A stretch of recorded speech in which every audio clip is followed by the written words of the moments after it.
రాశివేదం ప్రేక్షక దేవులకు నమస్కారం. ఈరోజు సోమవారం 3వ తేదీ. శివుని కృపను పొందడానికి అత్యంత పవిత్రమైన రోజు.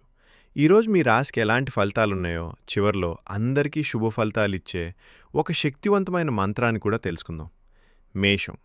ఆర్థికంగా చిన్న లాభాలు కనిపిస్తాయి. అయితే మీ పనులకు ఆటంకాలు కలిగించే వ్యక్తుల పట్ల అప్రమత్తంగా ఉండండి.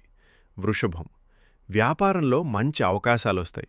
ఉద్యోగంలో మీ ప్రతిభకు గుర్తింపు లభించే సూచనలున్నాయి. మిథునం. కుటుంబంలో ఆనందం పెరుగుతుంది. జీవిత భాగస్వామితో సంతోషంగా గడుపుతారు. స్నేహితులతో మంచి సమయం ఉంటుంది. కర్కాటకం. ఇంటి విషయాల్లో శుభవార్తలు వినే అవకాశం ఉంది. అయితే మానసిక ఒత్తిడిని తగ్గించుకోవడానికి ప్రశాంతంగా ఉండండి. సింహం. ఆరోగ్యం పట్ల జాగ్రత్త అవసరం. ఖర్చులు, అప్పుల విషయంలో తొందరపడి నిర్ణయాలు తీసుకోవద్దు. కన్య. కష్టపడిన వారికి మంచి ఫలితాలు లభిస్తాయి. చిన్న అడ్డంకులు వచ్చినా ధైర్యంగా ముందుకు సాగండి. తుల. ఆరోగ్యం మెరుగుపడుతుంది. కుటుంబంతో ఆనందంగా గడిపే అవకాశం ఉంది. వృశ్చికం. ఉద్యోగంలో శుభవార్తలు వినే అవకాశం ఉంది. ఆదాయం పెరిగే సూచనలున్నాయి. ఖర్చులపై మాత్రం నియంత్రణ అవసరం. ధనుస్సు.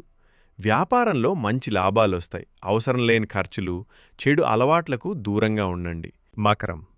విద్యార్థులకు శ్రమకు తగిన ఫలితం లభిస్తుంది. ఆరోగ్యంపై కొంత శ్రద్ధ పెట్టడం మంచిది.